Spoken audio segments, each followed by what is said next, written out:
The town begins at the river. There is a park where the concrete meets the water, and the shades are cool and calm. In the clear spring air, the sun sparkled through the leaves, and its light spread into hundreds of little green rays, and the flowers are still covered in last night's dew. There is the river again, making the slow turn as it takes its journey towards the faraway sea. The aroma of herbs, the sunshine, the trembling silence of a summer afternoon fill out the space.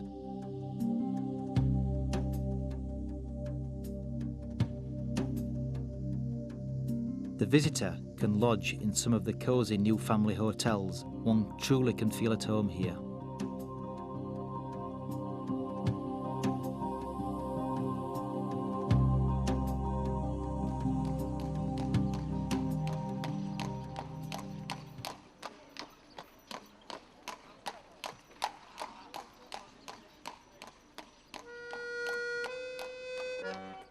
Riding along with Fico and his gorgeous horse, Major, we are going through this marvellous town on the Danube riverbank.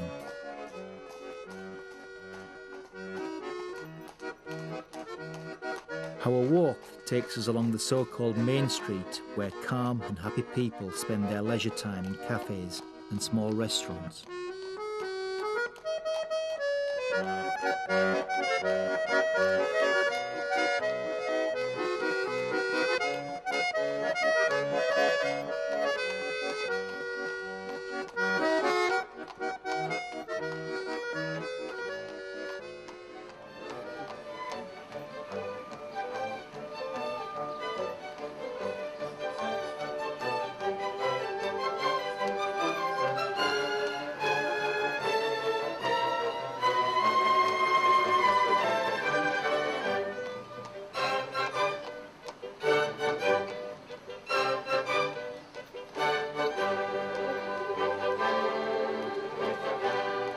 The Konica Museum was built during the second half of the 18th century. Later, it was significantly redesigned. In 1956, the building became a part of the National Museum. The exhibits cover the period until 1878. There are expositions in prehistory, paleontology and archaeology. The numismatic collection contains 2,500 coins.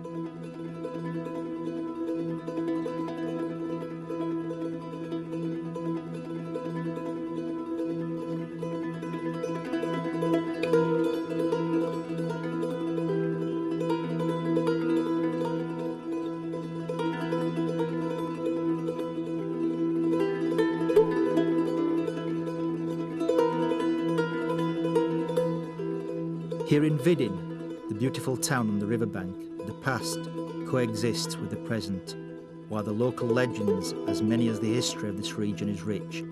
Here different religions and ethnicities coexist peacefully.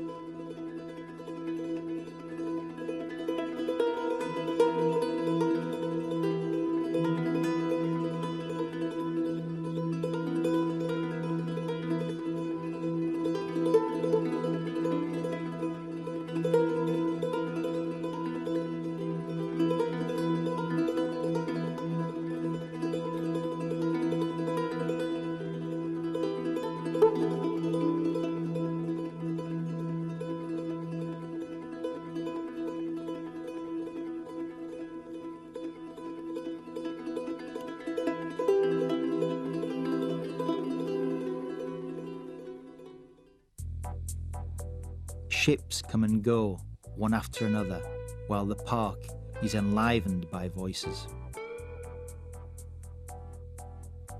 Travelling on Vidin is a wonderful experience indeed. The captain and his crew are warm and hospitable, and they will gladly show you around the boat with its restaurants and piano bars. Twice daily, the ship travels between Vidin and Calafat. We pass near the island, where the bridge will pass.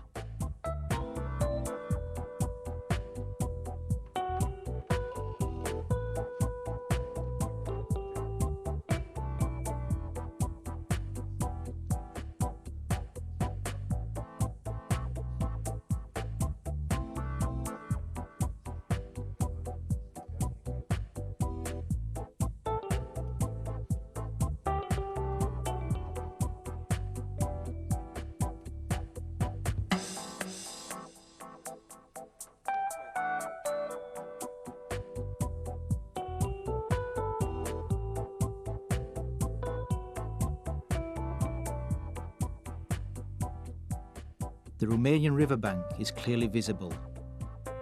From the board of Vidin, you can easily take a look at Calafat, or you can just go for a ride in the river.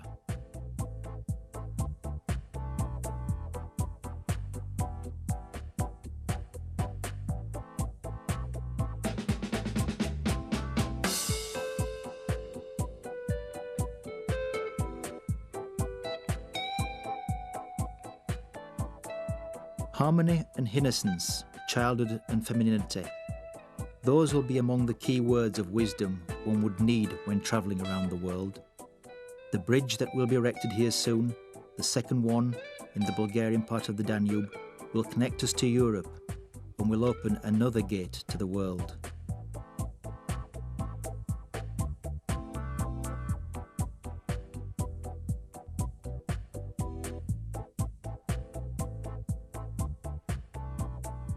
At night, you can prepare on board the fish that you have caught during the day, drawing on traditional Danube recipes.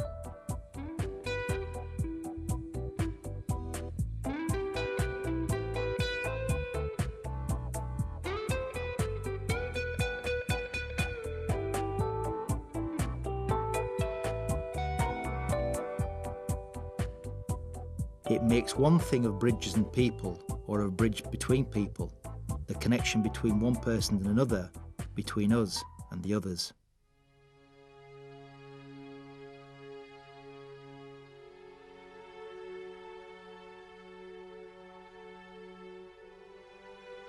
We take a look at the courtyard of the Vidin bishopric. The library, on the other hand, was dedicated to Osman Pasvantoglu's mother. The inscription above the gate says, "I, Osman Pasvantoglu, build this library which contains precious books so that the visitor can extract knowledge and bless my late mother."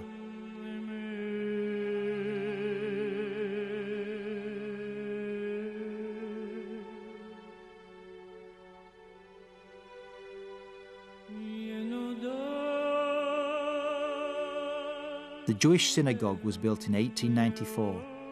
The architect is still unknown. Since 1950, the building has lost its original function.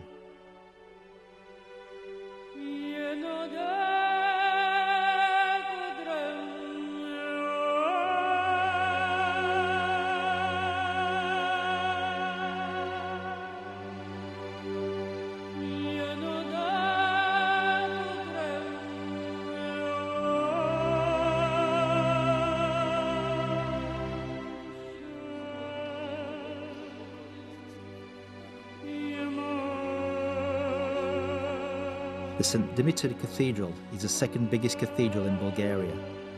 The height of the central dome is 33 metres. The construction of the first temple of the same name first began in the 17th century. Made of wood, it existed for 2.5 centuries. In the vicinity of the beautiful park, there are a church, a mosque, and a synagogue, coexisting in close proximity as a material expression of the values of tolerance and mutual respect that are so characteristic of the town's culture.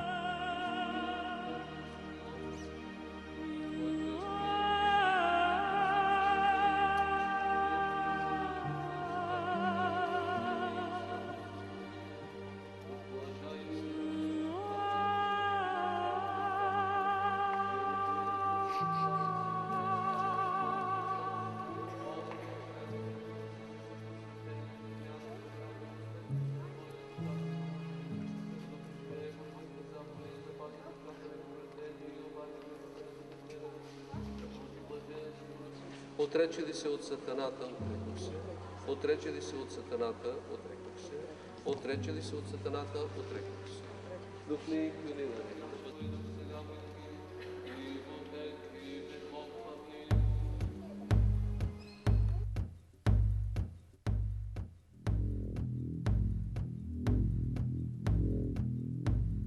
There is an ancient fortification on the riverbank. The fortification is the biggest of its kind along the riverbanks of the Danube River, and one of the oldest preserved in Europe.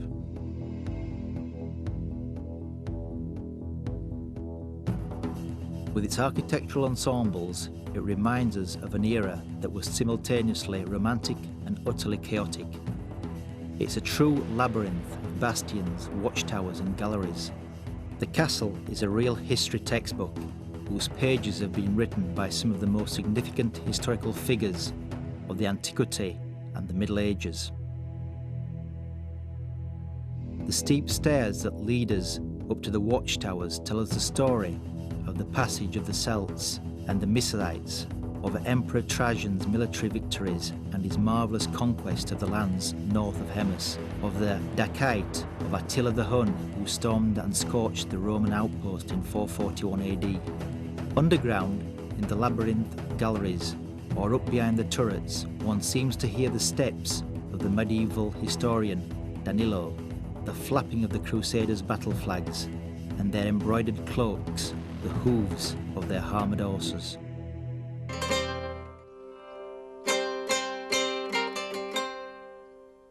This is a town of creators, of talented artists and adorable muses. Inspiration seems to ooze from the fireball of the setting sun.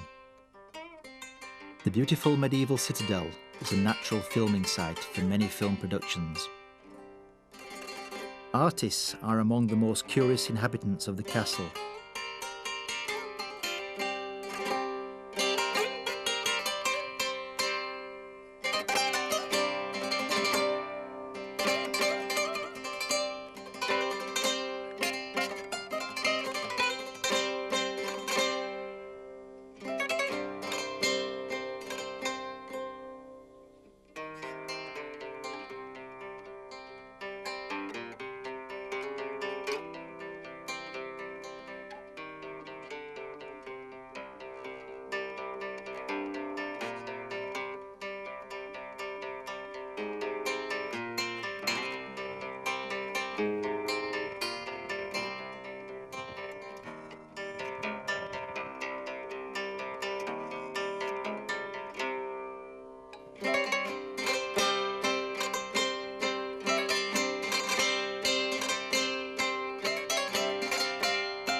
Meanwhile, the puppet shows amongst the ruins of the fortification give the place a surreal, magical ambience.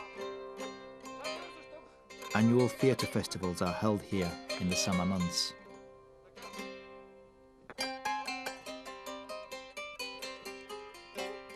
Folklore festivals, concerts and ballet performances are frequently organised here. Vidin is a site of active cultural life.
Old roads, new bridges, old worlds, new people or vice versa.